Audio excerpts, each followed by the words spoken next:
Okay, getting close to a quorum. Let me go a little further. And then I'm going to ask everybody for their, for their time constraints. If anybody has something I need to know about, please let me know now. Okay, so I'm calling it at the right time. I see there's an iPhone 2. Can anybody tell me who iPhone 2 is? Okay. Hey, Paul, it's Kevin Mackey. Sorry. Okay, good. Kevin, are you going to be on? Because we're going to have comments about the vaccines, and you put out some good stuff, and so that may be in the second part of the hour. Is that okay for you? Sure. Yeah, I'm mobile today. I may lose you if I get up in the mountains too far. Okay, good. We just want to make sure, because you have such great input, I want to make sure you're included in all that. So, all right. Thank you. Let's see now. Let's see, Julian, Kevin. And Julian, good to see you, sir. Okay, and thanks again for you guys doing this. I appreciate it. Good morning. Okay, Dan O'Donnell. Okay, Tom. Hey, Tom, as far as I'm concerned, Tom Collins, that was a win last night. Just want you to know that. That was just bizarre, amazing game, that kind of thing. So it was really pretty cool. So good for you. I think you're still going to pull it off. So Mike Kaufman, I heard you have this amazing background on your screen. Can we see you? If you just speak up there, you need to say hello and tell us what it is. Hey, that's my house. Okay. Decorated for Christmas. This is our 8th year running where we decorate the house. It's on 3 20-amp dedicated circuits, computer controlled, FM transponder. Each year we do this. We allow cars to pull into our front yard, watch the light show, and we raise money, and we donate it all to Habitat for Humanity to build homes for others that don't have them. That's good. I wanted to make sure people knew that. So that's very cool. Good for you. Thank you. Thanks. All right, good. So now can we just send you personal checks or money orders? It all goes to Habitat. Okay, good. Well, this is cool having the drive-through here, which is great. All right, so I guess it's going to be time here pretty soon. Let's see who else is on. Okay, good. Anybody have any time constraints? I see Pierre Carly's on me. How are you doing on time, Pierre? Hope you can hear me. Okay, I hear you. Yeah, how's your time today? You have, can you join us for a while? We lost you there, so sorry. Try that again. Let's say at 15 past 6. Okay, got it. All right, so I'll see if I can get you on early on before we go into some of the other parts. So, all right. Good. We have, the first thing would be a little bit of our inside baseball here in the United States about ketamine and things like that, but if you can endure it. But I'd love to have your comment if you have anything you want to tell us about. All right, good. Anybody, and how are you doing on time, Dr. Schneider? I'd love to be up by 11, but I'm not sure that's going to happen. Yeah. Well, we'll see. We'll put you on first is what I'm thinking about doing anyway. So, okay. So let's see if I can get this thing. Okay, so I got to, let me see. Just got to do my, okay, here we go. Oh, someone's texting me right in the middle of my thing. But it, there you go. Keith Emerson kept me going all the way on my road trip, so that's great. Okay, that's a text right now from Candace, and what she's telling me is, so I can cut it off. Okay, I'm going to turn this off now. Is that our CME? Come on, that's a problem with people texting me during this thing. All right, got to turn this off now. All right, here we go. So. What I was going to say is that the number for today for your CME is, remember, it's been 119 and then 52, 119, 52. I'll write that down at the top of my list, 119, 52. Again, this is fantastic. And by the way, thank you all for being on last week. We heard that we were officially approved for CME next year. They're actually going to now move on so we can get nurses and paramedics who are joining us to get their continuing education credits as well.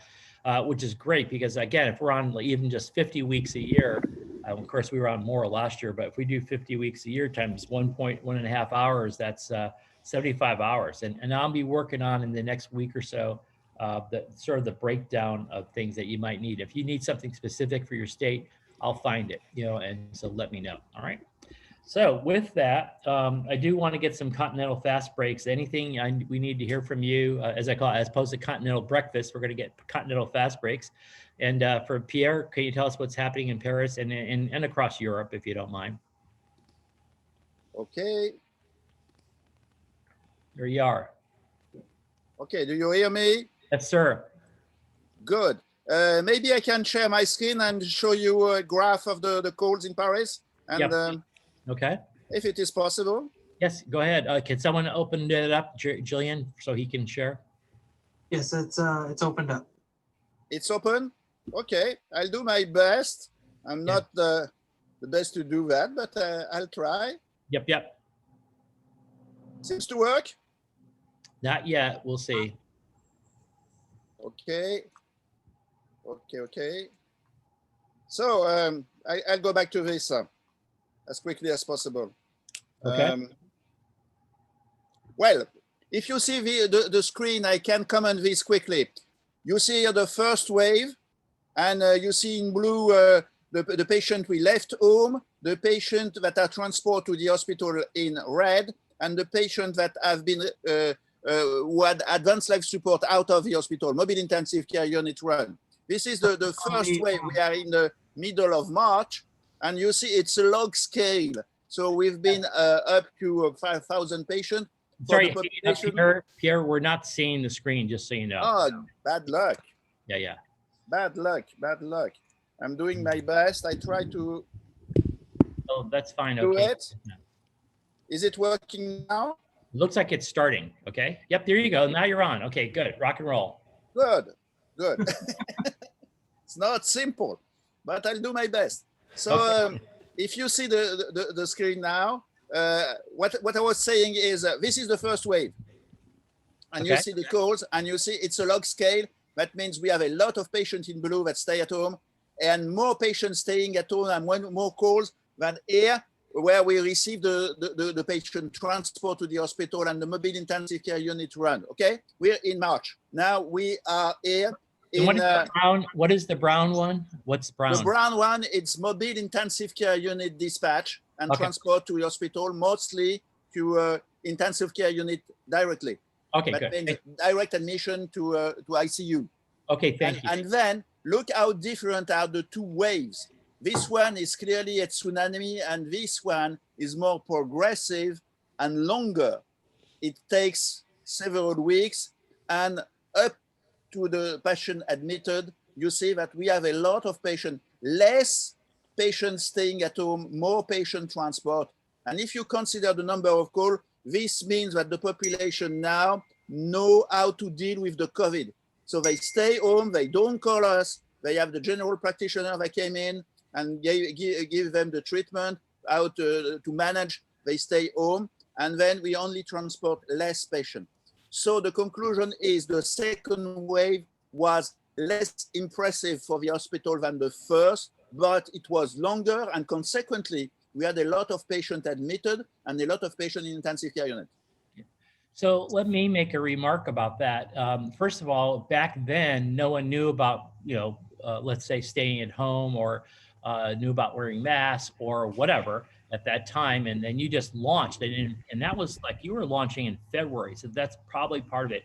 This time you guys got on top of it early and you started some curfew early on and you had compulsory mask orders as well. So that may have blunted. Yeah, that's on the graph. Yeah. Paul, look at this. The compulsory mask outdoors was at the end of August, and then the curfew that was quite effective. The curfew was in the middle of October, and we are now in a second lockdown. But the lockdown we have now is not a severe one. That means people that are working, they can go to work, but no bar, no restaurant, no cinema, no possibility to go out. Okay. Yeah. So only work and go home. Okay, good. When do you guys expect vaccines in France?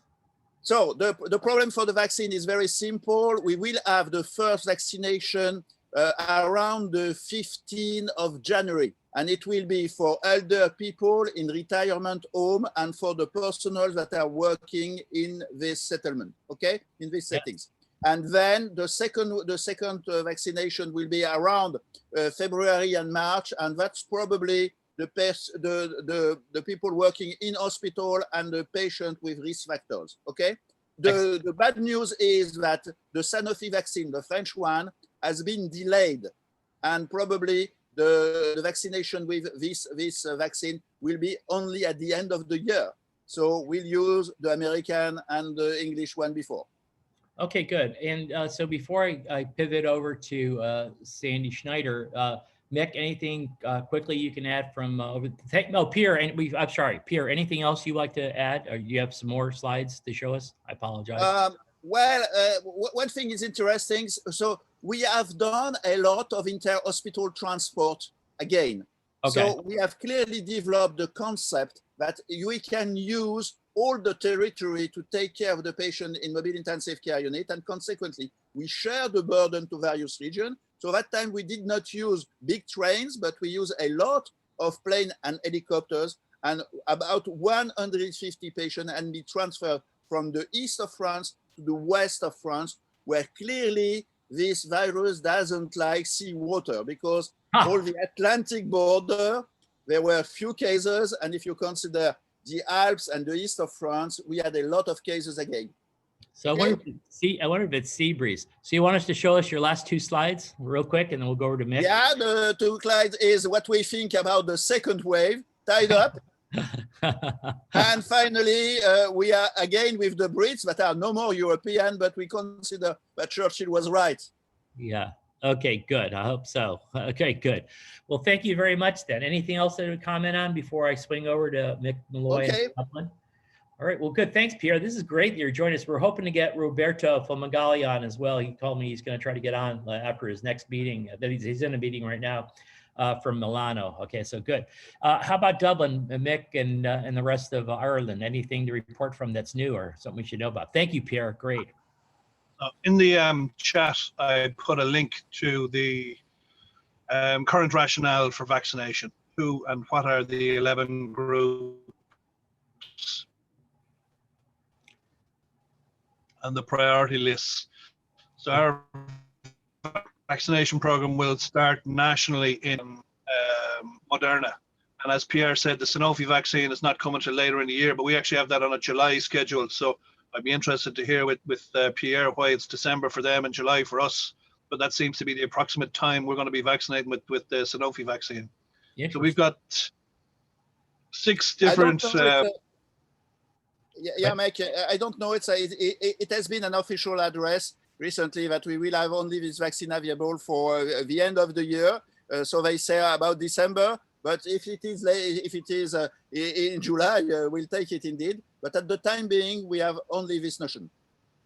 Okay, got it. All right. Well, thanks, Mick. Thanks for reporting in. How's things sociologically there? Okay. So we've had our restrictions lifted for Christmas. So we were in 11.5 lockdown until 2 weeks ago. Cases, unfortunately, have already started going up again. We were down to as low as 200 cases a day. Nationally, it's gone up to 400 a day. Quite concerned that over the Christmas period with people moving around, and also a lot of people seem to be booking flights home. The airlines have been reporting huge numbers of people booking flights from the States and the UK back to Ireland. That could really affect the trajectory here. And we're expecting, planning in the hospitals that we're going back up to 1,000 cases a day in early January, which will be a problem for us with the number. All right. Well, thanks again for reporting in. Really appreciate you guys, especially so late in the day, in the evening there. So, all right, let me move on just real quickly, if you don't mind. I just want to ask David Purse, how long can you stay on? Because I want to definitely hear from you, David, but I got to put a couple things on before, 11 o'clock or whatever, or noon, your time. Okay. Hi, Paul. Hi, everybody. So, here in Houston, it was pretty much the way it is across the United States. We actually had a prevalence study. The results got released yesterday, and it was done during September.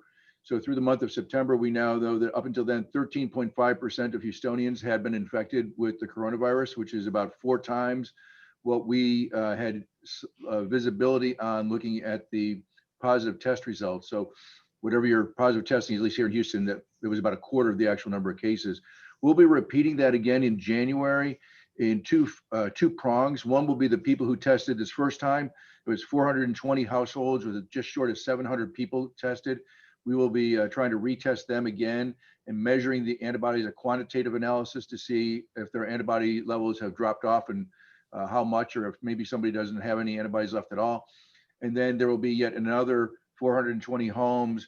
We're again hoping to get as many as 700 people, and we'll see what the prevalence is in January. So that's the hot news out of Houston today. So David, can you stay on with us for a while today? Because we're going to get into a whole thing about the vaccine rollout. I'm going to want to get your opinion too about what you're seeing in your massive complex there where a lot of the vaccine is. So we'll get back to you in just a little while. So how long can you stay on for?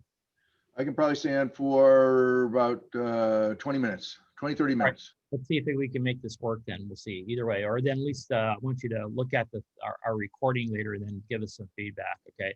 But by the way, for those who may not know by now, is that David Peirce has been there for a quarter century as the Director of Emergency Medical Service for the City of Houston, but he's also the Health Director for the area for Houston. And so it's got a double whammy job, you know. So all right, so let's go over to Sandy. Sandy, anything to report on? And maybe you can give us a quick reaction to what we saw with the 60 Minutes thing. But we were chattering around Florida. I know about that. I wanted to see what you thought about it. Okay. Yeah, first, not much to report from ASAP. We're really putting out a lot of materials. There's a whole series of vaccine toolkits as well as monoclonal antibody toolkits on the website. And we have a bunch of webinars coming up. So just keep watching for announcements from ASAP. We're doing a lot of stuff. Yep. So let's move on to, shall we move to 60 Minutes, Paul? Do it. Yep. So I think a lot of you saw the 60 Minutes thing last Sunday. We all were waiting for this. We all knew it was going to happen. My take on it, and I think the take of most of the people in the know at ASAP, is it could have been much worse. It wasn't great, but it could have been much, much worse. So I think in today's world, I'll take it. Not like I have any choice. I think that, I think they kind of went after law enforcement more than EMS. And more than the use of ketamine. I never heard the word horse tranquilizer, thank God. They did say one time it was anesthetic. I think all of you know that there's a new writing group that's working at ASAP on an information paper on excited delirium. That's hopefully going to be done in the next 6 months. And then really very, very hot off the press, like between like an hour ago, we've received an invitation from Sean Brooks, who is the head of at the FDA for something called the Center for Drug Evaluation and Research. They're setting up a conference call in January to talk about how ketamine is being used in the field and in emergency medicine. I don't have a whole lot of information. They have sent us a list of proposed questions, and most of them are like, how is ketamine used? For patients who are agitated, what doses are suggested, that type of thing. I've reached out to our president, Mark Rosenberg, who hopefully will be prompt in answering with some suggested names to be on that call. I don't need I know like 100 people want to be on that call, but we really need like 4. Right. So I just wanted to let you know that that's coming up. But again, my take on it was, it could have been wrong. Yeah, my take was, I'll take it. It wasn't great, but it could have been so much worse. And I was anticipating it being so much worse. I think we can defend this at the local level and say what my takeaway. I think if I heard from people who are, let's say, not medical and they're just generic people, intelligent people listening to this, was more like the police were giving us orders to do it, and we had protocols on which we were supposed to do it in some areas. And I think we could respond and say, no, we are using medical judgment. That one paramedic that was on that said, I didn't think was indicated here. I thought that was really good. It was at first, it was a little like, what is this? But it turns out that it actually helps the cause in terms of we had to respond to this somewhere. Now, one of the things that came up on various, is this me? Oh, I got let me just tell him, hey, Grant, I'm in the middle of a conference call and I got to call you back. Thanks a lot. Okay. But I am wearing your shirt. I am wearing your one of our shirts right now. So thanks. That's the head of our SWAT team. So the one thing that kept coming up was this thing about the psychiatry guy, which he doesn't do our practice, is about excited delirium, the terminology and all that. So one of the proposals we're going to maybe come up with is fine. We'll get away from the semantics of it, call it something else because one of the things that happened in that show is that somebody had hypoglycemia. So they may have been altered or not quite appropriate or had a behavioral thing. So it's really undifferentiated until we know what's going on. But as Remley Crowe, if you can mention something, because you're writing a paper about this right now, we tag on undifferentiated behavioral emergency, an UBE, right? UBE, but with what combativeness, or as John Ju said, maybe we should use agitation, for whatever. But Remley, you want to make a comment about that? Oh, no, I think you explained it quite well. We're, looking at a variety of conditions. It is hard to tease out excited delirium in EMS data, but there are fields that represent common behavioral emergencies. And there is a separate field that looks at whether or not the patient was deemed combative by EMS. But, we did talk through some of that, of course, has some subjectivity to it, but there are some things we can pull out for this high level ecological look at the situation. Yeah. So we're all used to the term excited delirium, and maybe it doesn't matter that much we get away from it, and just maybe our protocols and maybe that's a better way of approaching and saying it's undifferentiated, because we really don't know going in, but we just know they're really tough, and we got to figure out what's going on first, because you got to use the ketamine first before you can figure out they're hypoglycemic or whatever when they are agitated or violent or whatever under the circumstances. Okay, right. Anything else to add to that then, Remley? John, do you want to respond to the issue about the use of the word combativeness, which Remley will tell you is in the PCR, right? Yeah. This is just my take on it. The word combativeness implies that the person is swinging or being violent to you as well, and there's stages of agitation. So we use agitation. It's much more quote-unquote medical friendly word and describes the state of mind of the patients or the people that we're working with as well. So combativeness, again, is a judgment, and agitation is an observation. Okay, got it. All right. So let me, for whatever it's worth for you guys, both Sandy and Remley, just wanted you to be aware of that.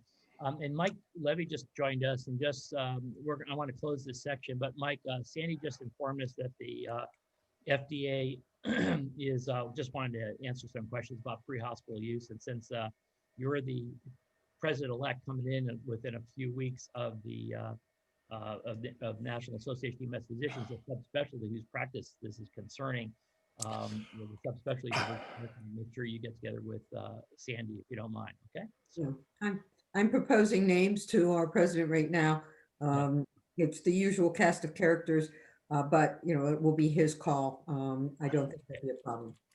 All right, good. Well, okay. Well, thanks a lot. And then we'll come back to that later because I want to get on to some of this other stuff that I think is pretty important. Hey, Peter, I haven't seen that Jim Roach got on, so I'm going to probably put that off till later. Roberto, no, he's on. Oh, yeah. Okay. Well, give me a second, though. I still want to sort of maybe move on and see Roberto Fumagalli from Milano is on with us. And then also I saw that Stefan Palachek from Berlin is on. Thank you guys for joining us. This is really appreciated. So can you give us kind of a report from what's happening in Milano, Roberto? Hope I didn't catch him off guard. Maybe I did. So, but Stefan, you'll be ready to go in case I don't get Roberto. He's going back and forth between a couple of meetings. Professor Fumagalli, if you can hear me, get on. If not, Stefan, you want to go ahead and get on if you're there from Berlin? I wonder if we're not connecting here. So his audio is just not on. I see that his video is on. Stefan? You guys can hear me, right? I'm assuming, correct? Peter, you guys can hear me, right? Yeah. Can Got it. Yeah, we got you, Paul. Okay, got it. Okay, good. I don't know why they can't hear me. So I'll give it one more shot. Roberto, if you can get on, let me know. Or Stefan. Good. These guys are usually in other meetings at this time, and that's probably what's going on. So, all right. So just glad that they got on. It'd be kind of cool. All right. So then let's roll on. And I want to do we're going to spend a lot of time today on the vaccination, people getting vaccinated today, and also the experience and some of the cats. It's going to be a really good show that we're going to have between Ken Shepke, John Ju, and Kevin Mackey, and then anybody else who wants to chime in. I think I've already got some previews on the information. It's really cool. And a lot of us may have heard some of this, but they're going to really do a little deeper dive on this, and I think it'll be worthwhile. But first, can we just do that real brief presentation that takes about 5 minutes from Jim Roach? And what we talked about here, folks, was to talk about the use of infusions of epinephrine, not boluses of epinephrine, and there's some rationale for that. So with that, if you don't mind, you want to get on Jim Roach then, or do you want to do an intro first, Peter? Because you're the one that brought him into, I just saw him do this presentation for the Florida EMS group, or sort of a Florida Eagles, and it was really good. And I said, can you jump on with us at our hour? So, okay. Yeah, absolutely. And Jim, are you on, just to make sure that I can hear you? Hey, let me see. Hey, Roberto, can you get on now? I saw you pop in here, so on your visual. So can you talk to us? I do. Yeah, okay, good. Let's do that first if you've got on, Peter. Okay, good. Roberto, yeah, go ahead. What's happening in Milano? Okay, it's good morning. Or good evening to you, okay, I should say, right? Okay. Hello to everybody. It's a pleasure to be here back. Now the situation in Milan is, let's say, is improving. The number of intervention is decreasing, but we fear a lot that just because of the behavior of the people, the number of contagious patients will increase, just because we had a sort of lockdown till 5 days ago, and on Sunday the lockdown was over, and the streets were really crowded, really too much crowded. So we fear that something it will happen just in 14 days. But right now, let's say the ICU beds in Lombardy they reached up a number of 962, and right now we are at 600 just occupied by COVID patients. Okay. But this is the situation now. Okay, so Professor, we're hearing some rumors coming out here now that there's a different strain, a different virus. Do you have any evidence to that, or any suspicion of that? Basically, what we saw is very, very similar to what we saw in February and March. I cannot say anything else from my point of view. Do you feel like now, since you've had that experience, you're actually managing the ICU and the patient's critical illness better? Actually, let's say that the overall mortality, comparing the two waves, is basically a little bit lower during the second wave compared to the first one. Yeah. But the population is a bit, let's say, the age is a little bit higher in the second wave than in the previous one. Okay, got it. Interesting. They were higher. Okay, got it. So I think a couple of things that my interpretation is that one is that a lot of people were masking, so you may have less of an inoculum at the first if you get it. So maybe, you may still get ill, but not as bad. And then I think we probably have gotten our care down a little bit better, across the board, particularly in the ICU. And, since you're one of the leaders in that area, I really appreciate it. And by the way, thank you for your help over the weekend. Okay, I appreciate that. Anything else? We just love seeing you. So thanks a lot for joining us. Okay. So thank you. All right, good. Hey, Berlin, Stefan, are you on by any chance? Can you join us real quickly before we go over to our talk about epinephrine drip for cardiac arrest? Stefan, are you there? Okay. Saw him on for a second in the event. All right, well, let's move on. Jim Roach, you want to go ahead and get on and give us the presentation? Or Peter, you want to do an intro, please? Sure. So Paul, thanks for allowing this, but just want to introduce Jim Roach. Many of you know Jim from the Eagles conference last year, but Jim is essentially, has come into the fold here in EMS in a big way in Broward County, and he's now the medical director for Broward Sheriff's Office and also for Sunrise Fire Rescue, two rather large organizations, and we consider Jim pretty much a phenom. He's a process junkie, and he can get anything done. This guy basically came in and within no time we now have whole blood in Broward County, thanks to Jim. And the guy, he just does amazing things. And so now he came to us basically saying that he wanted to move to an intra-arrest an intra-arrest epinephrine infusion rather than bolus dosing epinephrine. And we had a great discussion this morning. So without any further ado, I'll pass it over to you, Jim, and I would love to hear the conversation afterwards. Thanks, Paul. Oh, you're very welcome.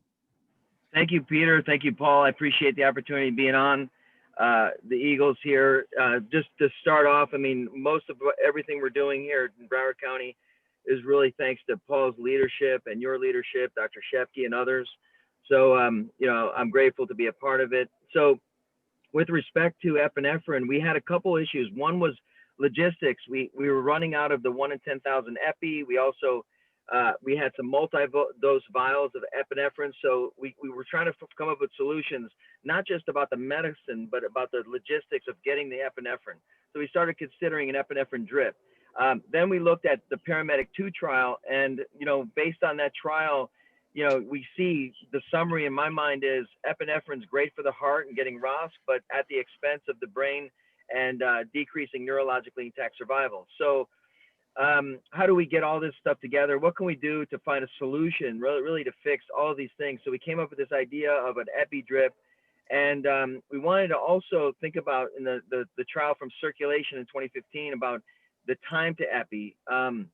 We want to come up with solutions that we can mix an epi drip en route, and then upon arrival have goals set to like get epinephrine going within about 3 minutes of arrival. So the goals of this epinephrine drip are: one, logistically, make sure that we can find 1 milligram of epi for every 50 milliliters of saline. We put that in a bag. When we arrive on scene, getting the epi early and avoiding huge spikes of epinephrine and making this smooth over time. So that's basically what it comes down to. We give 1 milligram for every 50 milliliter bag. So we usually put 2 milligram in a 100 milliliter bag. We run that over the 100 milliliters over 16 minutes. So essentially they get 1 milligram every 8 minutes, as opposed to every 5 minutes, which is what the American Heart recommends. So, and then our goals are to get this on within about 3 minutes of arrival to the scene. So that's really the summary of it. And I think that, you know, over time, in terms of checking data and watching how we do this, I think we can, you know, definitely see some good outcomes from it. And definitely not just patient outcomes, but caregivers, they feel like this is adding efficiency to their workflows and definitely adding value in that regard as well. So I'll just stop there and pause and see if there's any questions or discussion. Yeah, let me make, if you don't mind, I'll make a couple of commentaries that are kind of some of it historical and some of going along with what you were saying and physiological. But first of all, thank you so much for what you're doing there.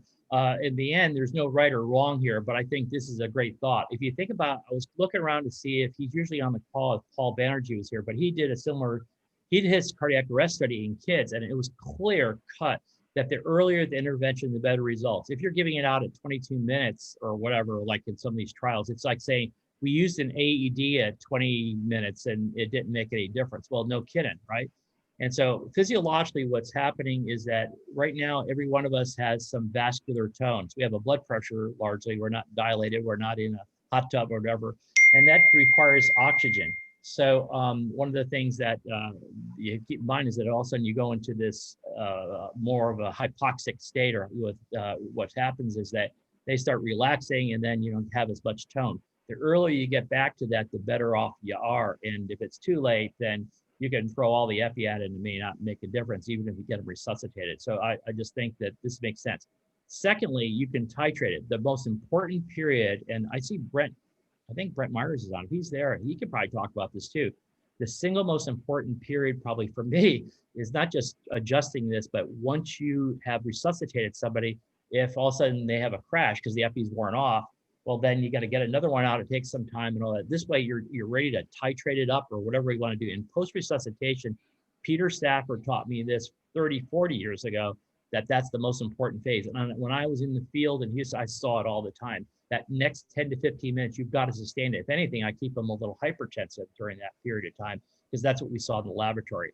So I think what you're doing is great because then you can control things afterwards, Jim. So, and I don't think, but the good news is that, you know, I know you came up on this a little bit on your own, but there have been people actually out there doing this. I think both Stein is on, and maybe Brent Myers. Brent, are you there? You guys have been doing it for a decade, and I think in what's that place you came from? No, Wake County. Okay, so if you don't mind. So Brent, Yeah, thanks, by the way, Paul. Brent is one of our past presidents, of course, and EMSP. You all know him, and then the head of the medical director for ESO, and also was the director in that, both administrative and medical director for Wake County, which is Raleigh, Durham area. So go ahead and take it away, Brent. Sorry to interrupt you. Okay. Oh, no, thanks much. And I want to give credit to Jose. He is tied up in vaccine distribution meetings at the moment. So he let me kind of speak on behalf of Wake for today and put an old hat on for just a little bit. But yeah, they've been doing that drip basically it's a milligram every 4 minutes as protocolized. But it creates enough epinephrine basically that you can use it for post ROSC in the drip. And that has been the most common use for them is that in right after ROSC, kind of cutting the drip in half, using that as a practice to kind of be at that 1 milligram every 8 or even 1 milligram every 12. But to your point, Paul, the nice thing about that is once you have the drip and people are familiar with it and are comfortable with it, then they feel very comfortable titrating it based on the vital signs they're getting post ROSC. Yeah, so I'm glad you emphasized the post ROC. So you agree with my comment about that's a really critical period, that not to let your guard down for that first, whatever, 10 minutes is what, 600 seconds or something like that, right? Well, no, absolutely. And the other bit is very practically and strategically to your point is once you realize there's hypotension post ROSC and there's 2 or 3 of you in the field, by the time you can assemble any type of pressor, you're really behind the 8 ball, if not in a rearrest situation. So having it just sitting there ready to titrate up and down is the key. Yeah. And one of the questions came, is it done over a pump? And it's not. They basically get it so that if you do a drip a second, it's a milligram every 4 minutes. And so from there, they can do their own quick math to change it. And I'll see if I can get the image in the chat of how they make the drip. So what I used to use Levothyroxine, and I'd have it set up. I didn't care about the expense. I wanted to save the life. I'd have it set up before we could even get to it when we did the first 2 boluses or whatever. But I think what Jim and you guys are doing makes much more sense because it's again, it comes back to the efficiency issue, is that you're dealing with one thing and then you can titrate it up and down. So I really like the concept there. So thanks very much. And then anything else you can say, Brad, or should I move over to Stein? No, that's all. Thanks, Paul. Okay, no, thank you. That's fantastic. Stein, you guys have been doing it for a couple of years as well, right? If I remember correctly.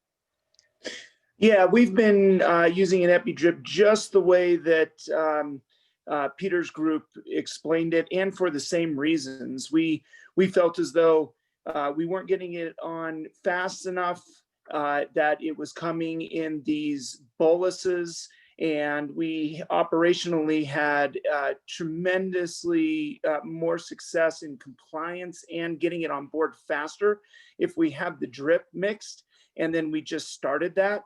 And as was just mentioned, it's then automatically available for after the arrest, after ROSC, to start on that vital period for post-ROSC resuscitation. And so it's been, although I have not studied the differences in outcomes per se in our arrests, operationally, it's been so much better when we use that. Yeah.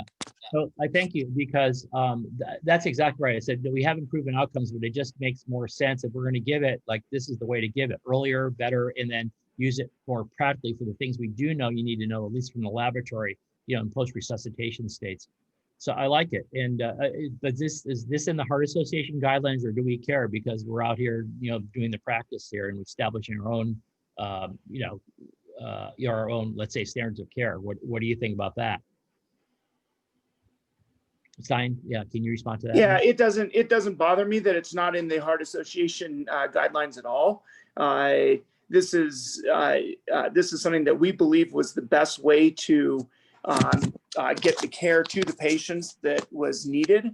And again, the Heart Association guidelines are just that, they're guidelines. And if we can figure out a better way to do that within our system to operationalize that, then that's what we'll do.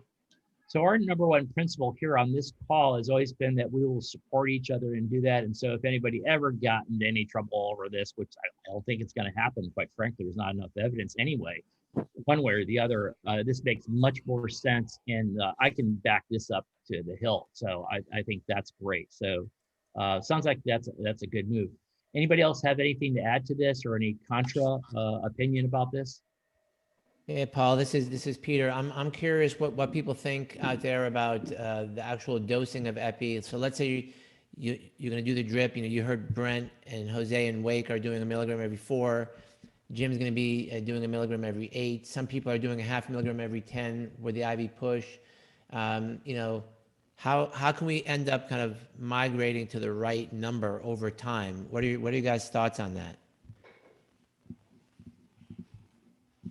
Well, direct for me, it's just collect the information. That's all I just see. And even if it is a before and after, if this is the only thing you're changing, it's worth looking at. And I don't think it's going to be worse, quite frankly, but we'll just see. I mean, that's the only thing I can tell you. Just like what they did down in Florida, it was like impressive down in Polk County, that kind of thing. So, all right.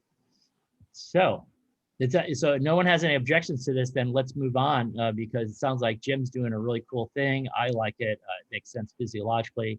Other people have been doing it. Looks like it's a fairly safe approach, and maybe more importantly for the paramedics, it makes their job easier. Anything that enhances the job, makes it more efficient, pit crew like, the better off it's going to be. That's just so straightforward. And the earlier the intervention, the better the results. So. And Paul, I just want to compliment Jim because he's doing it for both adults and for kids. So this is going to be awesome. And we will be looking at the data for sure. Oh, good. Thanks for putting that out. And by the way, I have to say, by the way, Jim, by the way, is my boss down here at Broward Sheriff's Office. And it's been fantastic to work with him. He's just the most enthusiastic person on the planet. He gets it done, like Peter said before. So really good. You don't know that he's already started whole blood in the field. He's been, I won't go on, but it's just great to have Jim on board, even if he's doing carpool karaoke with us today. That's great. All righty. So thanks, Jim. Thanks, Paul. Thanks, Peter. Appreciate it. Anything else you want to say, Jim? No, that's it. Thank you so much for everything. Okay, Appreciate I'll it. see you around 2 o'clock-ish. Okay, see you later. And then Okay, I'm going to get on the call with Davey out of your shop if you can arrange that ahead of time with Steve Carter. Okay, thanks. All right. We'll get it done. All right. Let's see now. Let's see. Stefan, were you able to get on, or are you there still? I'm sorry, I was trying to get you earlier. Are you there, Stefan Polachek? I may have lost him by now. Let's see. Okay. I'm with you. Hi, everybody. Hey, how are you? Good to see you. Good to see you. So, by knocking if we don't talk later. Okay. Okay, good. Yeah, just some words to Germany. So we are in a hard lockdown up to tomorrow because still rising numbers. And we get huge problems now with the hospital capacities. I was just in several telephone conferences for a concept which is rolled out over whole Germany, which we divide in several parts to plan the transport of patients over longer distances. So we have at the moment the most problems in Saxony. And the colleague there told us that he have in 2 weeks, his prognosis tools say he had a lack of 300 to 400 beds of normal patients and 100 ICU beds. So we are at the moment planning with our surge capacities, and we will shut down every elective surgery now. That's the biggest problem at this site. The hard shutdown is also getting more and more problems, but you all know this, homeschooling and so on.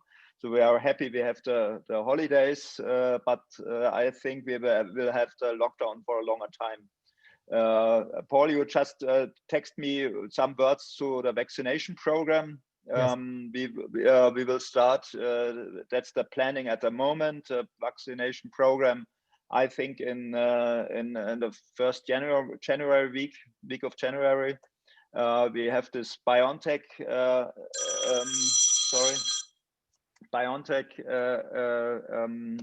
vaccination, which is a huge problem with logistics because we have this cooling for minus 70 degrees Celsius. Yeah. And don't get answered the question. So we have a planning for Berlin at the moment with 6 huge vaccination centers in sports halls and airport hangars, with a capacity of up to 20,000 vaccinations per day in these 6 centers. So that's a huge logistic work.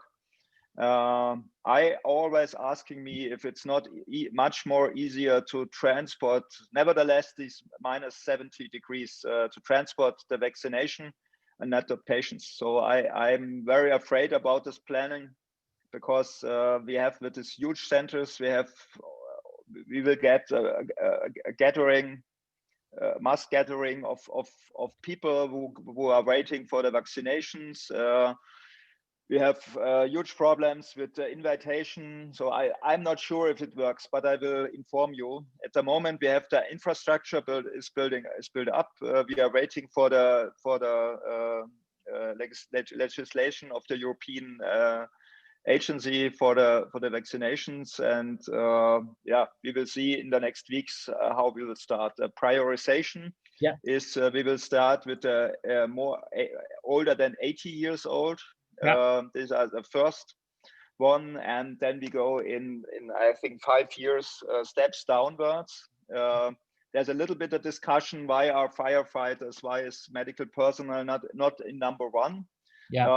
So, but internal, we have discussed it like this. I don't want to be the guy who was crying very loud to be the first one in the vaccinations, because of the adverse reactions. And if we go every medical personnel or firefighters or policemen in the first charge, then we have no personnel to staff our cars. So we have to deal with we don't talk a lot about this. So I think we get in the huge vaccination center extra time slots, and we'll be in the first together with the first peoples, and get the first experience, how is the opportunity and how are the adverse reactions to the vaccinations. So first of all, I think then the stuff we're going to talk about right now is going to be very useful for you, okay? Because we're getting some experience. And the good news is that we'll be able to give you some information very quickly. So I'm going to ask, if you don't mind, first, Ken, get ready to go, and John, if you don't mind, and then I'll have a couple others pipe in as well. I was looking around for some of the people I was going to have on the phone. So what I'm going to do is now we're going to switch to what I call Inoculation Nation segment of our program here.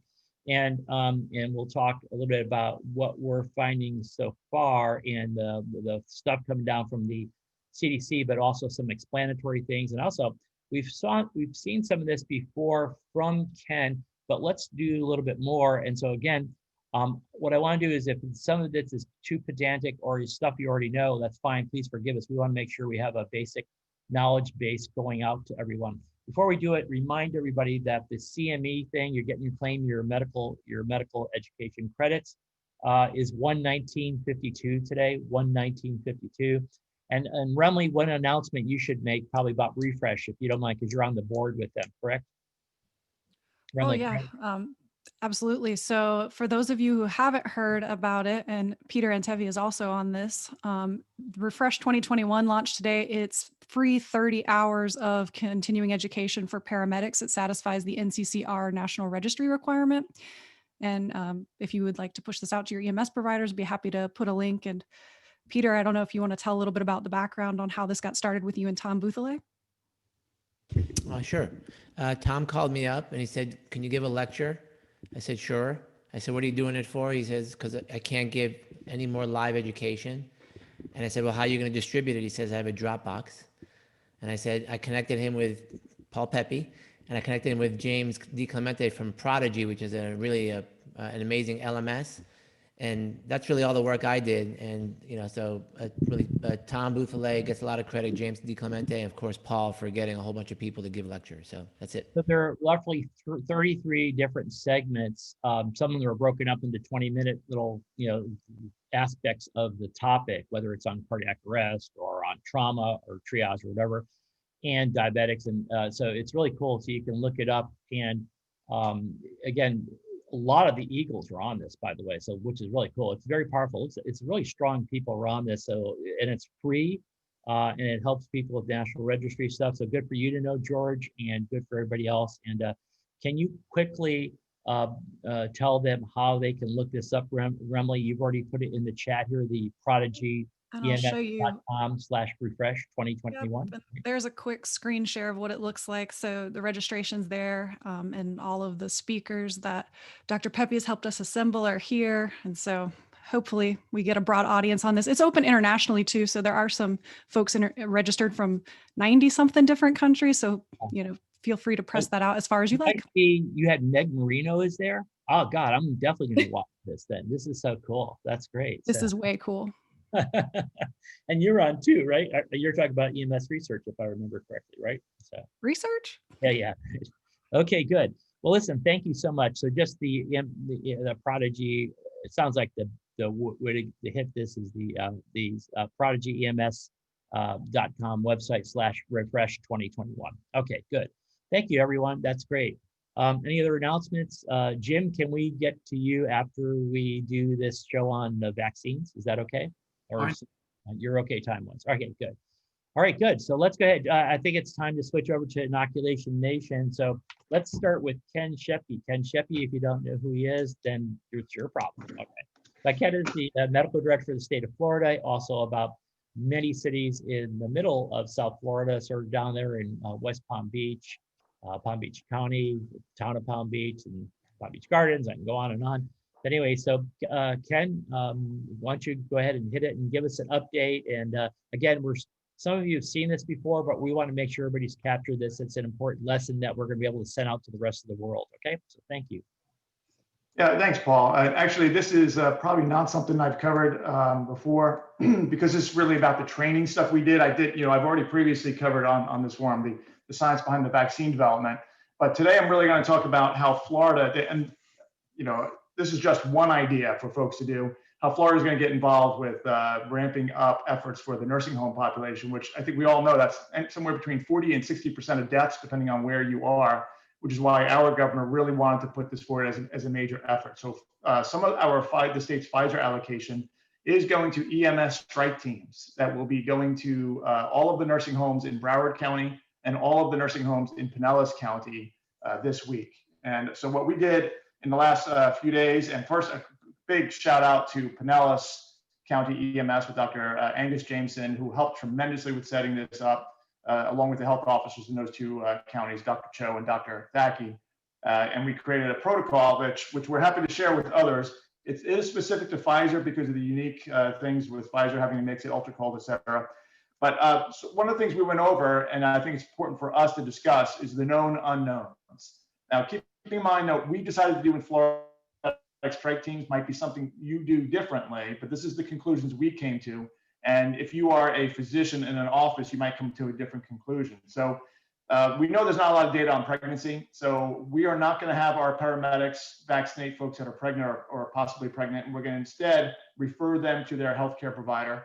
Same thing for lactating folks. Immunosuppressed, though, we are going to vaccinate them, but we are going to warn them as part of our protocol that the 95% reported efficacy may not apply to this population. So you got to really warn them that since their immune system is compromised, they may not get as robust a response, and they should not drop their guard by any means until we really have a good herd immunity. We are going to do kids 16 and older, but I'm going to remind everyone the emergency use authorization, you're not allowed to do anything under age of 16. Pfizer is currently collecting data on 12 to 16-year-olds, but nobody younger than 12. And obviously, there's no way to know the length of immunity until time passes. Say a few years from now, we measure the initial participants. All we can do is give educated guesses. I know that question comes up a lot. It's just it's impossible unless you're a time traveler to answer this one. Other than just give you guesses. And the last one, which is really important, and this is I think all of us needs to get out to the public. This is 95% efficacy at symptomatic COVID. We do not know if it is the same efficacy at asymptomatic infection, meaning you could potentially be a carrier and spread this thing. Meaning, yeah, it's 95%, you're good, no problem for you. But it doesn't mean that you can't still potentially be a vector for others. And while there's a number of experts that feel that this phenomenon of post-vaccination getting asymptomatic infection being the vector is probably low, we just do not have the data on that. So we should not drop our guard on that either as we're rolling this out. Again, the side effects are big after the second. Ken, if you don't mind, go back to the last thing. I just want to make a Yeah, sure. comments. So and I'll have John comment as well, if you don't mind. But Yeah.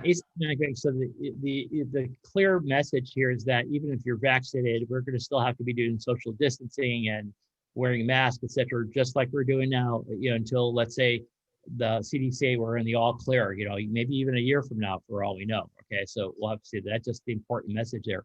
One thing I do want to point out is that the CDC, in conversations and meetings I had with them, is that they actually, if you're a healthcare provider on the front lines taking care of people with COVID, the risk is probably higher, even if you're pregnant.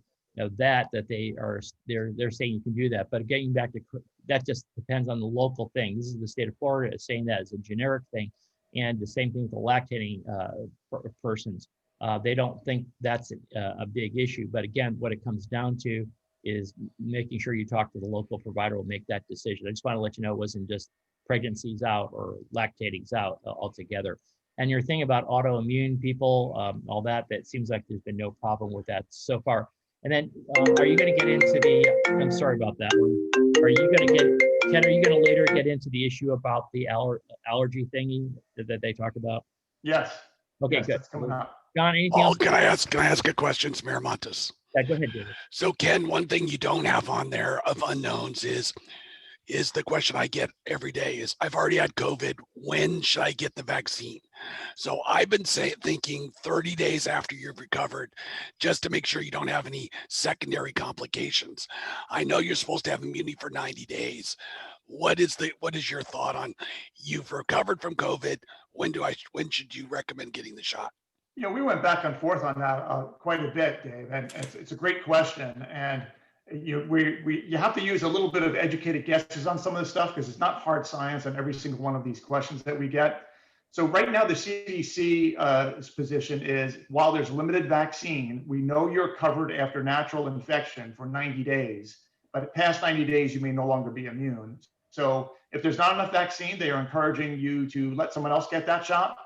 But if it's longer than 90 days, definitely go ahead and get the shot. But the important point is, it is not considered any sort of safety problem if you've had COVID to go ahead and get vaccinated, and that's the important thing. So the only sort of issue is we don't want to vaccinate people who are actively sick, actively infected with anything, COVID included.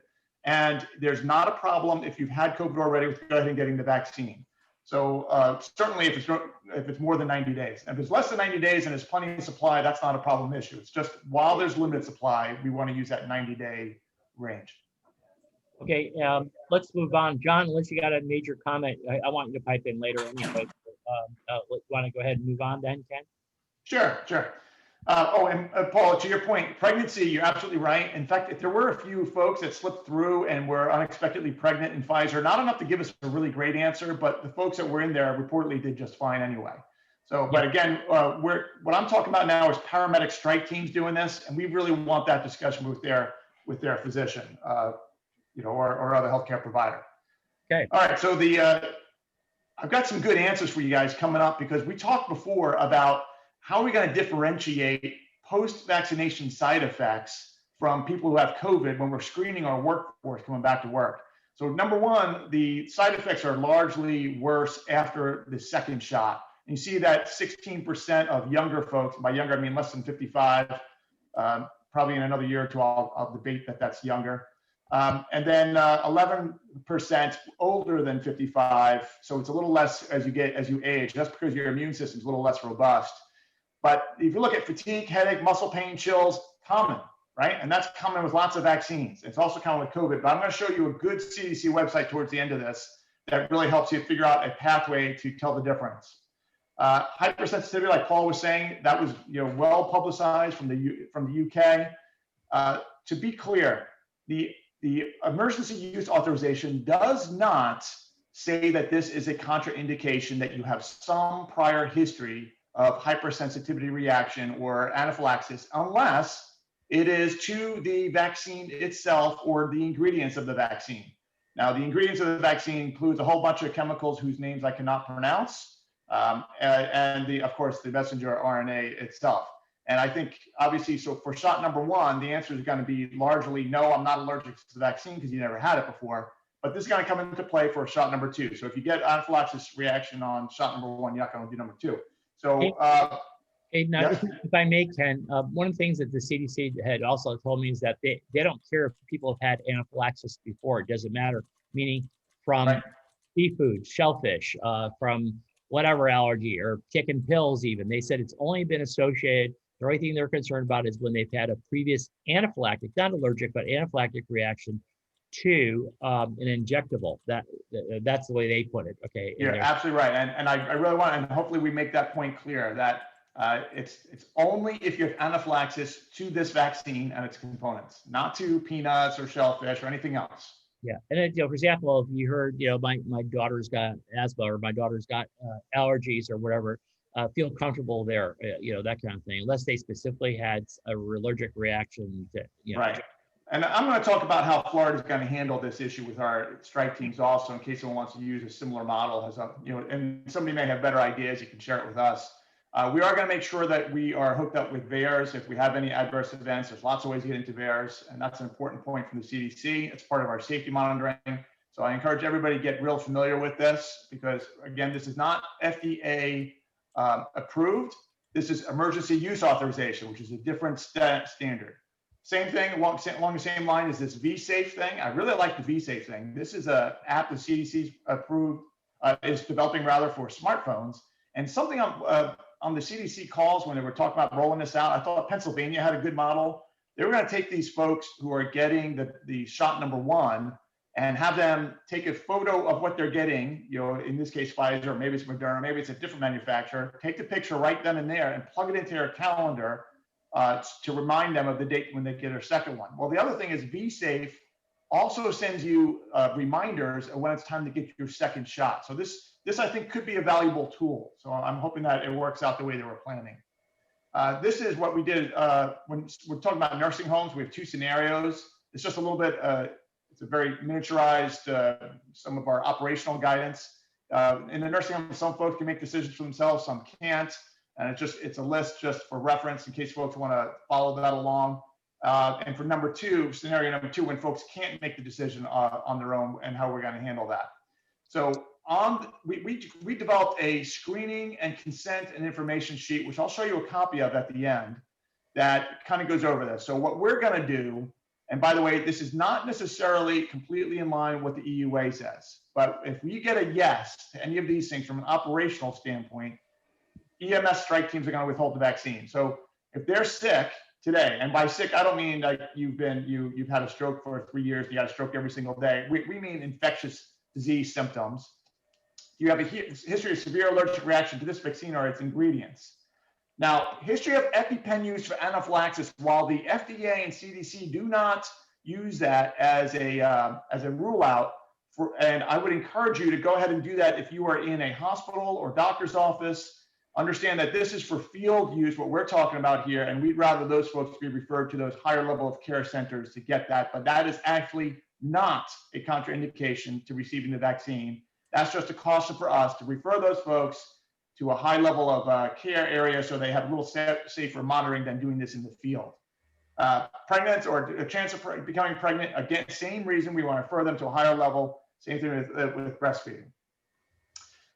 This is our guidance questions, and this is what's going to cause us to do. So if you do have allergies, the CDC recommends, first of all, everybody gets monitored for 15 minutes. We're going to double that to 30 minutes if you have a history of the allergies. So we are going to screen for that. We're going to watch you a little closer. And we did give, we are going to have a rescue on site, and assuming that rescue is off doing a patient transport, all of our vaccination teams, in addition, will have an EpiPen kit for rescue drug maintenance in case our rescue is already off-site doing something else. So we're going to have a double layer of protection just in case. And I encourage you to have that. That was like one of the more severe side effects you can get from this thing. So just be ready for that just in case.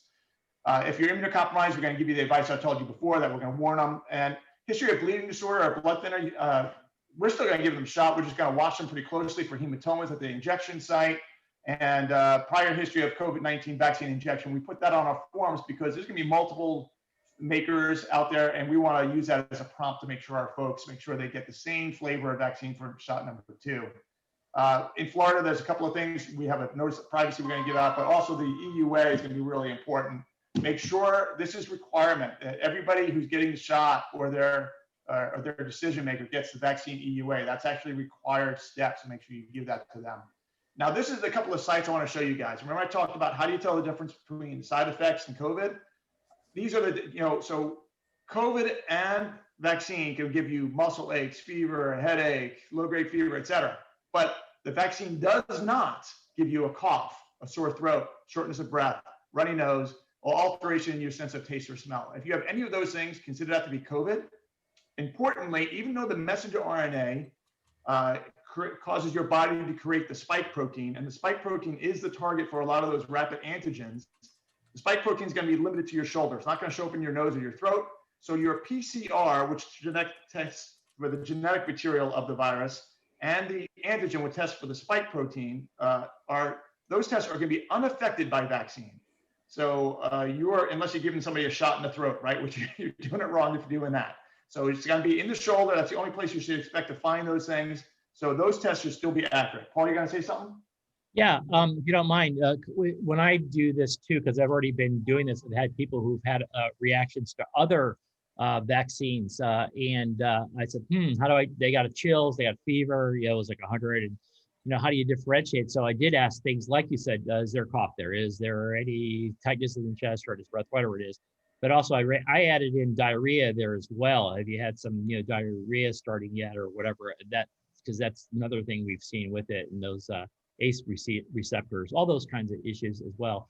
But the other thing I wanted to say is that it really is interesting. You'll see a localized reaction. That's what I see. But I mean, you may have systemic reactions to that with a fever or feeling crappy. But it's interesting because most of those folks don't really get as run down as you would with having an actual disease process. They just look less toxic. It's kind of interesting. So, but they got painful shoulders. But that's a good thing, and especially that's going to happen mostly with the second one, right, Ken? Yeah, absolutely. So you expect more. It could happen after the first one, but it's far more common and a little more severe on the second one. Generally, John, still short last. Short. Yeah. Let me add John. Just want to see if John has any color commentary to add into that what we just talked about there. John, is that anything new to add to that, or anything else?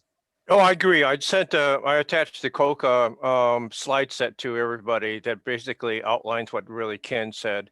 There's another article that most of the people in the audience that probably haven't read. It's the Corbett New England Journal article, which gives you insight into what's really happening into the vaccine in non-human primates.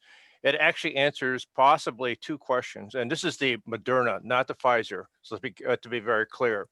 The first one is that this is a study on macaques, 24 macaques. And the first question is, does it affect the carriage rate or the nasal swab or the spreading of asymptomatic carriers? The Corbett article in the macaques noted that there was lack of virus on day 2 after all the immunizations here as well. So if the Pfizer Moderna vaccine behave like they do in macaques, we can expect at a minimum a decreased amount of asymptomatic spread with the vaccine. The second one is, again, this is the same article. I'll basically paste the article in the file here as well, is the fact that should I get the vaccine even if I had COVID? So if you look at the Moderna vaccine, the attachment is like 10 times stronger than the actual disease thereof. So the vaccine is more effective in preventing the disease than the actual disease. Obviously, it varies with the severity of the disease if you actually had COVID. And I can't remember the third one. We'll come back to other things later, and I'm sorry to interrupt you, Ken. I want you to keep your flow. Yeah, keep on going. Yeah, you may cover this later on, Ken, but that leads to maybe some deployment issues and talking about staggering shifts. You're going to cover that later on so that not everybody has their sort of, their reaction at the same time in a given agency or department, correct? Well, you're absolutely right. And this is the slide I was going to cover on. And because I think on calls, thanks to Dr. Pepe, several of us have been on calls with CDC. We've actually mentioned to them that we're going to need some sort of strategy in the healthcare world to make sure that we don't have everybody calling out sick after these shots. And in this, on this webpage, that's why I plugged it. I made a slide just for it. They give a pretty good algorithm on how to go about that. And like Paul said, we stole the idea from Dr. Miramontes, who several weeks ago said, just give, on shift, and then they got a couple of days off. So using that idea, we're talking about doing the exact same thing when it comes to EMS in Florida, which is not only to give it on shift, so they've got 2 days off, but only give it to part of that shift and take a little longer to vaccinate your personnel. So you really spread that out. There's another point on that, by the way, because both Pfizer and Moderna, they have a time frame, right? So shot 0 and then shot on day 21 in Pfizer, and then shot 0 and shot day 28 in Moderna. But don't think of that as, it's got to be exactly that. There's some wiggle room around those dates if you need to do that for your staggering. Not a lot of wiggle room, but there's a little wiggle room there.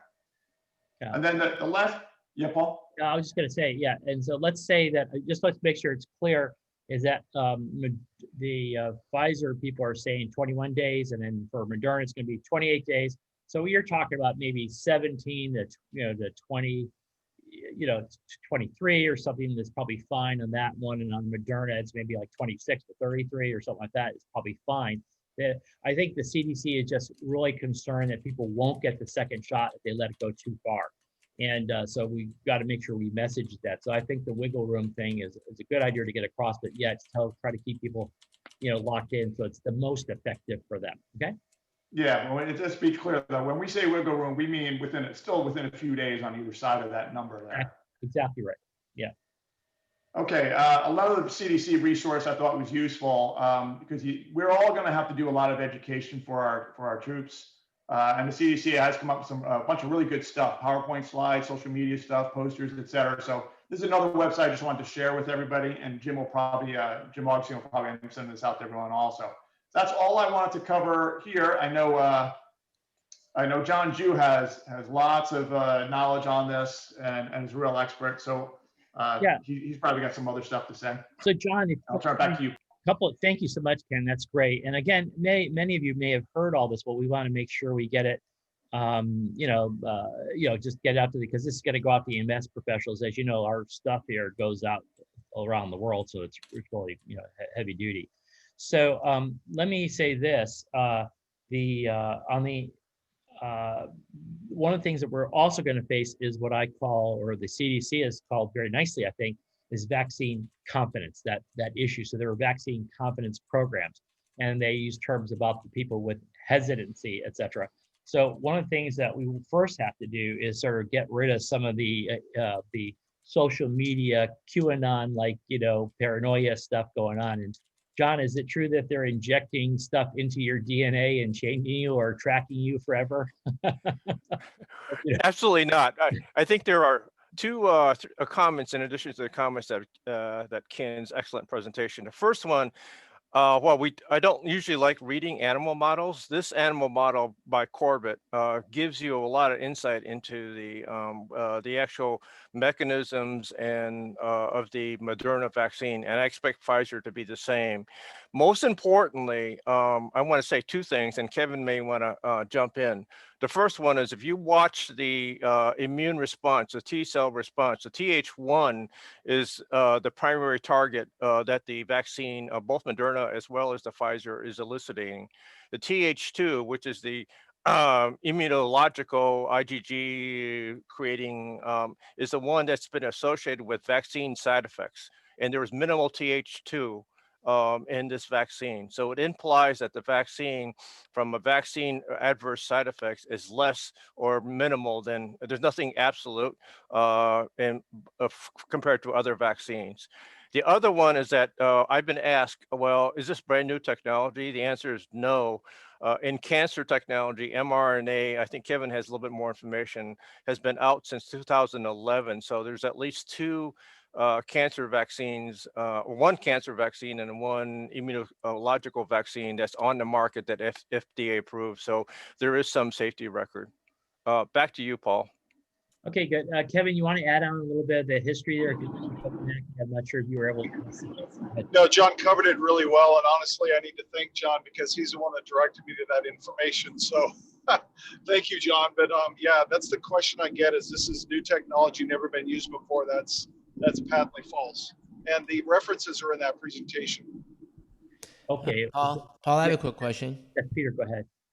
So, and this is something that I read in a paper that came out, I think it was like last week or a couple days ago, but with respect to the a potential autoimmune negative response months later, right? Because it is triggering such a big autoimmune response, and even John said more so than a usual vaccination.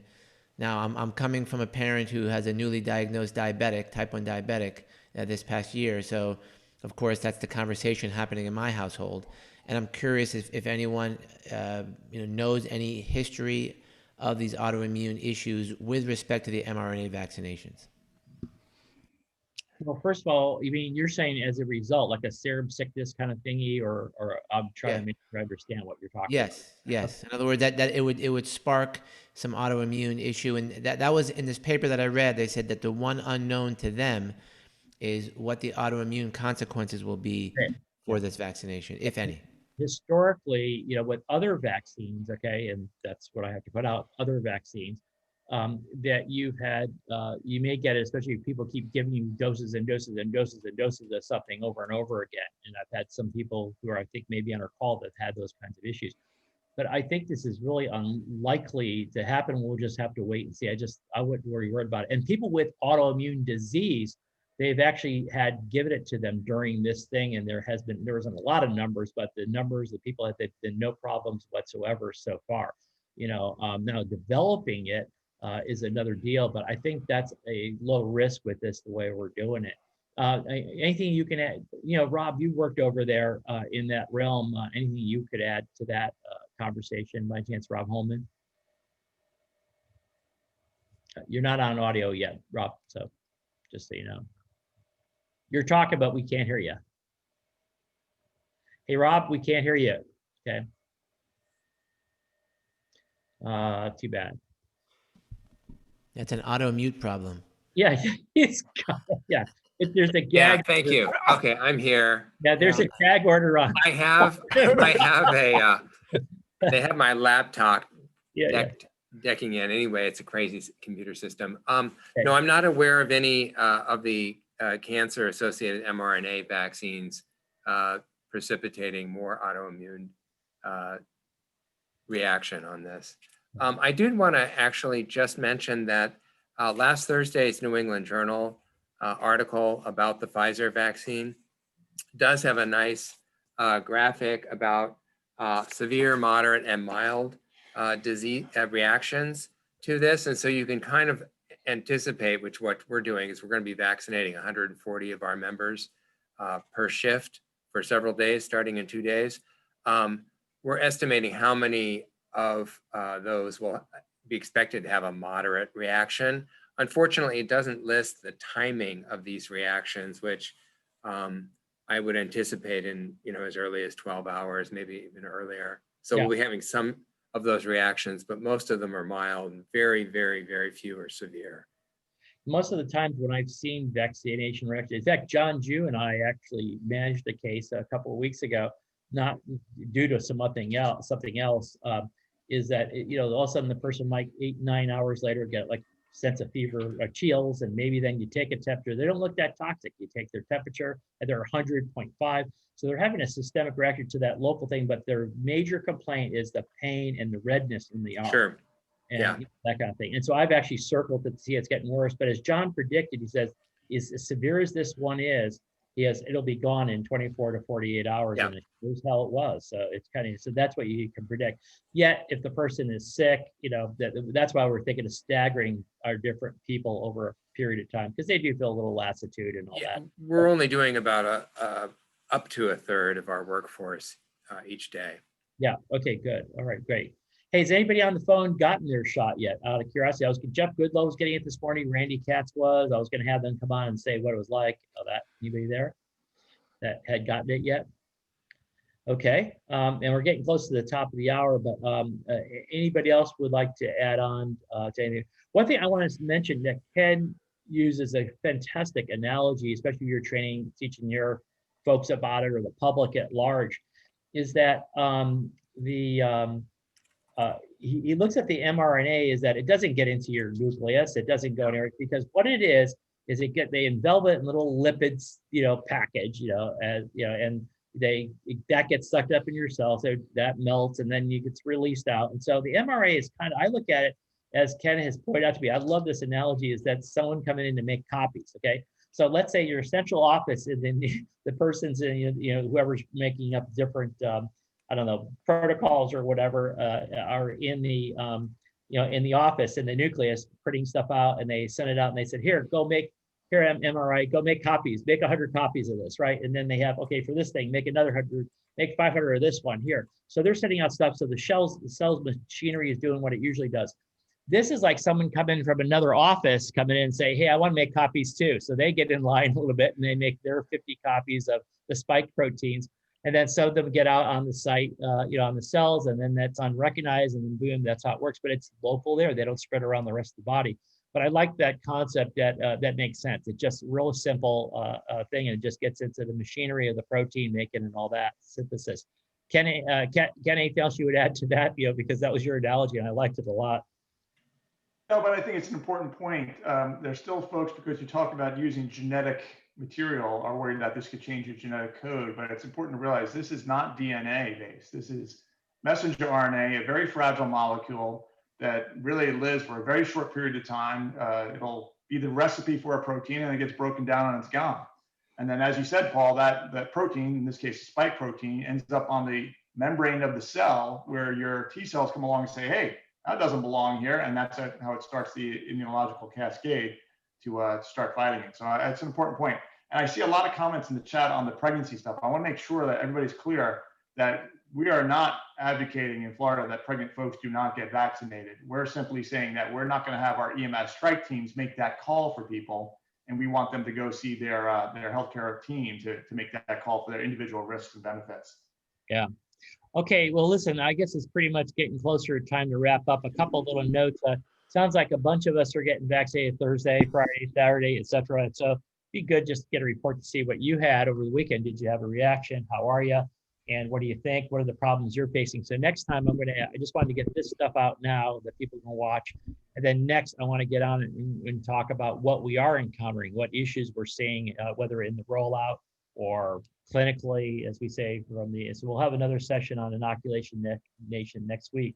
And then if I can, I may want, if I can get them to get on with us, I may get John Kramer or maybe Rick Hunt to talk about issues of crisis standards of care. Things really did get much worse here. Thank God, it sounds like you're maybe a bellwether that things are not going to be as bad. But if we had to come down to triaging the ICU beds, if we had to come down and triaging, not taking people into the hospital and they die or whatever, because of that, we may need it sometime. And even if this doesn't get that bad in this country, I want to be prepared for the next big one, or when the nuke happens, or whatever it may be. So keep that in mind.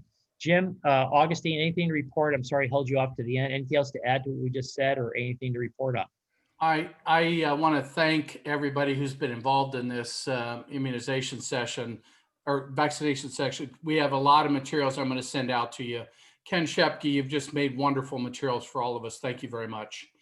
And I want to thank Mark Worth, who's another one of our support people, who works with Stein at Colorado Springs. As many of you know, you can't get the entire package. So he's creating links that allow you to get to the important documents, presentations, et cetera.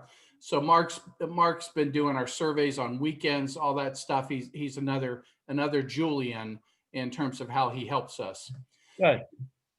Okay, anything else to report from IAFF or IFSC? Yeah, they're very concerned, and we'll be having a webinar encouraging people to get their vaccines. IAFF is particularly concerned about that. You all should know that we're much more likely to get Moderna vaccines in numbers. Pfizer is going a lot to the nursing homes. It's likely public safety people are going to get Moderna. And finally, the IAFF, IFC are going to send a note saying, if you have extra vaccines, use public safety to sop them up. so that we have people essentially on call at the end of an immunization day, and they got 5 immunizations need to be given within the thaw period, that we will be very happy to take those. So think about that locally, working with local public health. Let them know you'll take up any extras. Thanks, Paul. Okay, good. Hey, Andy, anything from HHS we should know? I know about John Hick. Actually, I contacted John Hick in February. Think about that, February, before this was even a problem, saying, are we ready for standards of care, crisis care? Because they did a good job there. So did Peter Kalak and the people at Utah, and so did, but I got everybody kind of plugged in for John Kramer and Rick Hunt, and got them all the stuff from the ACCP that I helped put together with people like Mike Osterholm and all that from about 6 years ago. So we're moving all that along. But Andy, anything else we need to know about from HHS beyond what you heard? I don't have any good insight on the questions you guys have on that. Unfortunately, it's just not the areas I'm working in right now. So I think getting John Hick or Hunt in here would be great. Anything we need to know about pediatrics coming up? Are we going to? No, you guys hit it already. I mean, right now, under 16 is kind of not tested, so it's off the table for now. It's AAP's got a lot to say about that, but we also get it. We can talk about it another time. There's nothing pressing, nothing urgent. Just which is by the way, no little adults, no little adults. Which is just a very small, kind of interesting technical thing, which was that they said the vote was 17-4, but the 4 were just voting about 18 versus 16, and so that's all that was. So everybody was supportive of this vaccine all the way around for safety purposes and all that. Hey, Meg Marino, I understand that you are on the call here, and you had visitors over the weekend or something like that. Is that true? I did. It was so lovely. It was so lovely seeing your smiling face behind your mask on Saturday. So thank you so much for making a stop in New Orleans. Well, I just saw you there, so I thought I wanted to thank you for your hospitality and all that kind of stuff. It was great meeting your family, etc. So thanks a lot. All right, anybody else want to pipe in and say anything? I know everybody's got to get off. And hey, Paul, I have one quick interesting comment about the pediatrics. It turns out that, Edward Jenner, who created the first vaccine, he actually took the pus out of the milkmaid and injected it right into the gardener's son, who was like 9 years old. Yeah. And here we are in 2020, and we haven't even tested a kid. What the hell's going on here? You just got to get more pus. Unbelievable. Okay. Joseph Phipps. That's right. There you go. Lawyers didn't exist in those days. Right. And I still don't know what a milkmaid is, but I'm learning. Oh, we are. Nobody's crying over spilt milk, Peter. So, all right. Anybody else want to jump in here and say anything else, or report on anything or their experience or glitches or something we should know about before Tuesday? So if that dog behind Peter might need a little Narcan, though. I'm a little worried. Yeah, exactly. Actually, he respiration. Got the vaccine. Look what happens. You get the vaccine. Look what happens. Just kidding. That's great. Okay, well, it's really good to see everybody out there and all that. And then just again, Scott, you can pipe in on this one, but we are going to, since everybody, it looks like a lot of the healthcare workers, especially front lines, and probably most of us on the phone will be getting this vaccination. We're still thinking about it, an in-person meeting in June in Florida. We're going to have some requirements, though, for not only for people showing up if there's going to be potential audience, but for all of us to make sure we have documentation that we have been vaccinated. And we're going to still practice, at least at this point in time, practice, the same stuff we're doing right now, and keep it, we'll try to keep ourselves separated more in the room or whatever it may be, but more microphones or something. But anyways, we think we're tentatively planning on getting together. So again, that'll be the week of June 14th. And if you want to go take a vacation or travel around with your significant other, or in my case, I'm the insignificant other, to other parts of Florida, the Keys or Miami or Orlando, whatever, think about that before and after. Scott, we have nothing new to report from our experiences with First There, First Care, except we're planning to get some advertisement out pretty soon, I think, or what's it, save the date thing, right? That should be coming out soon, yes. Okay. And then didn't they put together some kind of, or they are putting together some kind of, what's the word I'm looking for? Like a survey possibly to see who wants to go to an in-person meeting versus a virtual meeting or a hybrid, is that right? I was going to let Peter answer that one. I know he's working on that one with the Chiefs. Okay. Yeah, Peter, yeah, go ahead, Peter. Yeah, we are putting out a survey. It's looking more and more like, we're going to be trending towards the in-person. We have a whole health and safety committee. We'll be doing some on-site testing. I think we'll be doing all the generic kind of hand washing, face mask, all that kind of stuff. But I would vote for a mandatory vaccination to join the meeting. That would be my preference, but I guess we'll have to see what the survey results are. We can share that when we get them. Okay, well, I got, for the first time for me, I usually quit around noontime. Now it's 1:02, but I'm in the East Coast, so that's why it's time to cut off. Again, anybody else want to pipe in or give us a report? Okay, anything you can add from that, Michael Coffin, from the state director side or state medical director side? Hey, not a lot on the vaccine side, just a quick update from NASEMSO. Many of you participated in our opioid overdose survey that went out over the last 3 months. That was a partnership with the Association of State and Territorial Officials. It was a CDC funded study. We had 1,148 responses. I want to give kudos to Ohio, who was #1, Tennessee, Kansas, New York, and Indiana came in at #5. So be on the lookout for more analysis of that. You probably heard about our pre-hospital evidence-based guidelines for pre-hospital pain management collaboration we're working on with NASEMSO and ASEP. George Lindenbeck is heading that up from Virginia. NASEMSO is leading the project, and we'll be using that to develop evidence-based guidelines for pharmacologic management of acute pain in the pre-hospital setting. Expect manuscript and publication summer of 2021. And I put some comments in chat about the 60 Minutes piece. They reached out to NASEMSO for some data on which states allow ketamine use. We had 42 responses. All 42 states allow the use of ketamine. So we'll have some more analysis on that coming out here and very shortly. That's the only update from NASEMSO, Paul. Thanks. Okay, good. Well, anybody else wants to pipe in, do it right now, or else I'm going to release everybody for the day and see you next Tuesday. I'll give it 10 seconds. 9, 8, 7. All right. Well, with that, I want to thank everybody again for coming back to the show that never ends, and let's keep it up. And I'll see you Tuesday. Good meeting. Thank you very much. Thanks for all the information from our presenters today. I'll see you later. Bye-bye. Bye, everybody. See you. See everybody. Thanks, Sean. John, I'll see you on Tuesday, and Jim, see you on Tuesday, right? So, We're good. David, hey, David Miramani, since you're still there, let me ask you, where are you on your staging of your situation? I couldn't remember if you were going to New Back.